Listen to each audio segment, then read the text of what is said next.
PNP Lawag, rinescue da iti maysa nga empleyado ti SM Hypermarket. Anat napasamak, siguro detiket may panggep iti salon at ngata, wino anyaman, wino pera krimen. Ditali ka na ito, manipod iti PNP Lawag ni Idol Lawrence. IFM News. IFM News.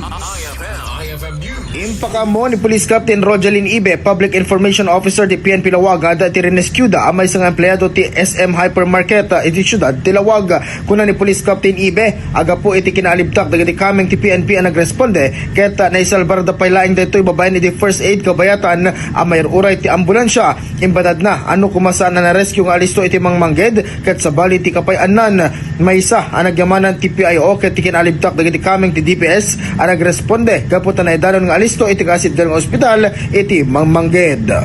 Diti may isa nga inaaramid ti kapulisan tayo ket adda iti report nga adda iti may isa nga individual nga nagulaw ket tan dagiti kapulisan tayo met alisto da nga nagresponde nga timulong kadeti nga individual ket with the help kadagiti DPS tayo iti Lawag alisto nga na natulungan tayo dito yung individual.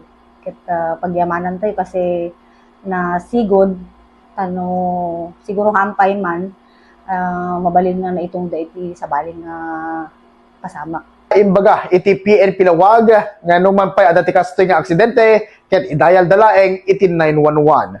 Para iti IFM News, Idol Lawrence Martinez, Tatak, Aremen.